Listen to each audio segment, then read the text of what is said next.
the great tall redhead was what I heard. And the family had,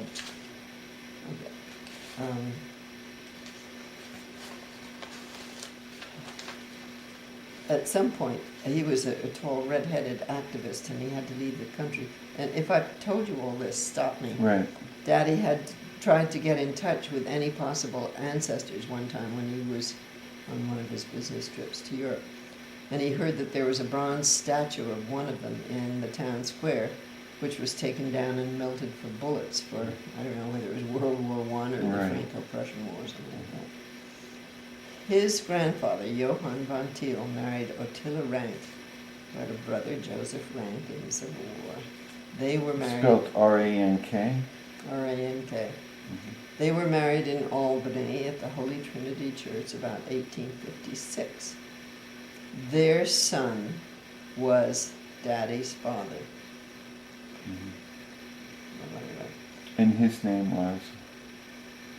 John. Okay. Mary died in Rensselaer and Ottila died in Albany. According to Who's Who in 1929, Daddy had been with the Erie Railroad, the Lehigh Valley Railroad, the Mercantile Trust Company, Seaboard National Bank, Snow's Candy Corp. That was when, and this is after he and my mother were married, he was sent, must have been by the National Bank, to rescue this candy corporation in Chicago. Yeah. Right. So I've told you all this. Banana said he was sent to Chicago to put the candy company on his feet where she was born. He did as quickly as he could, and this was the company that made Mars bars and things like that. Other listings include Fox Brothers International Corp., Atlantic Ellis Channel System Inc., Fox Brothers of Cuba, Hydrocentricals, Who's Who listed Mother and Daddy's wedding on January 20th, 1920 in St. Patrick's Cathedral. John Jerome, Dorothy Ann, Mary Isabel. His recreation was listed as golf. He was a Democrat. This is all in Who's Who. And 180 Ottawa Drive, Bellhaven, Greenwich, Connecticut. That was the really, really beautiful house that he lived in. And his business address was 33 Rector Street. The wonderful stack of letters he wrote courting Mother from the summer of 1918 to their marriage in January 1920 revealed a totally different man whom I never knew existed. It's really quite true. He was, okay, let me go on a little bit more, and if I've said all this stuff, he was tall, he wasn't very graceful, he was a little awkward, but I never ever saw him run. He just always walked. He was always formally clad, always a shirt, always a tie, always a vest, in a suit. He always had a silk handkerchief, a beautiful colored silk handkerchief of some sort. Did he smoke a pipe? No, I don't ever remember him smoking a pipe, but I do remember he smoked cigarettes, and when I was a freshman at Smith, he got pneumonia, and he never touched a cigarette after that. It was quite scary getting pneumonia because this is before penicillin. Right. Did he drink much? He came, let's see, do I have anything about that?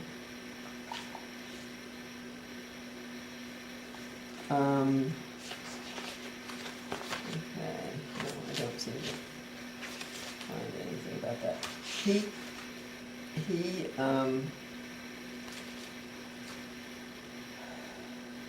He'd had this terrible, well, I haven't really told you about all the things. I mean, he had all these business things, and then before he and Mother were married, he was the head of the Red Cross in New York City and marched in those letters. There's this thing about marching with the vice president. Yeah, you did tell that. Yeah. Anyway, he was,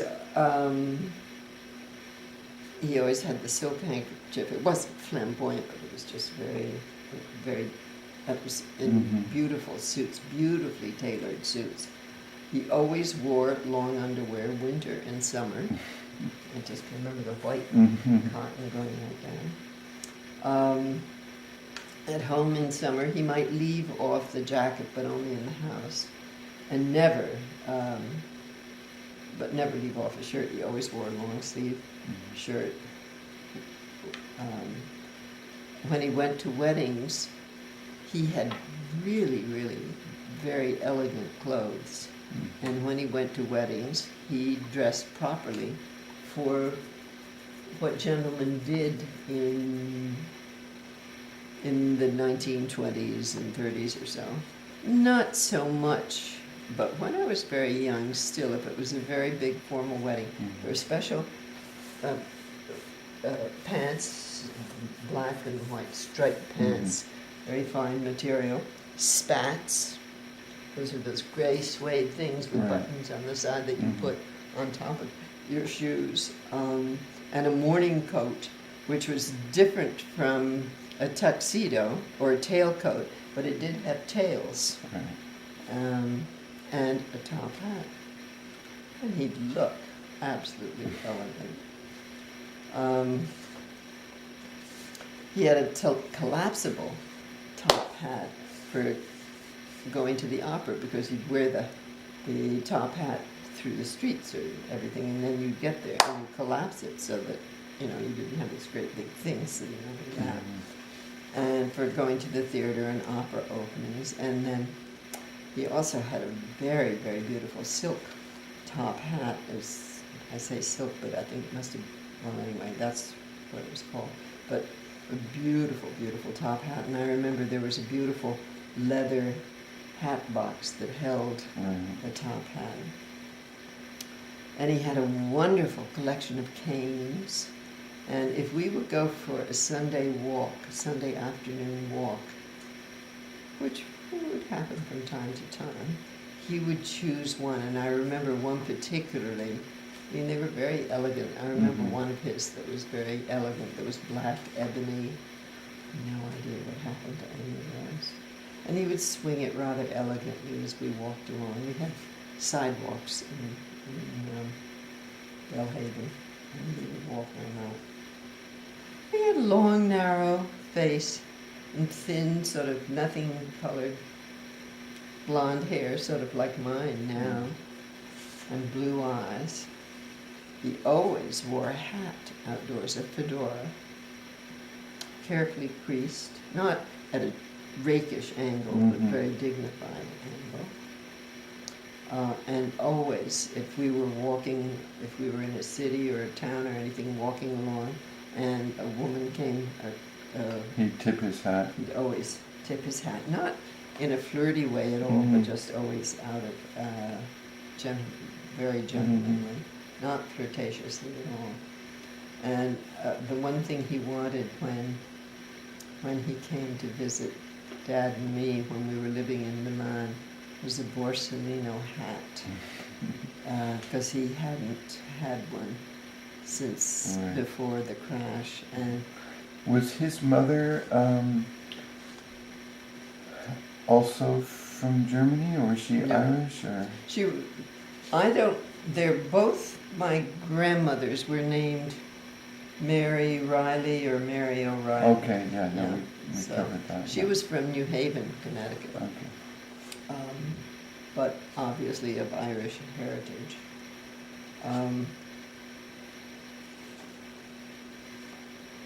He always wore pince-nez. Right, the glasses.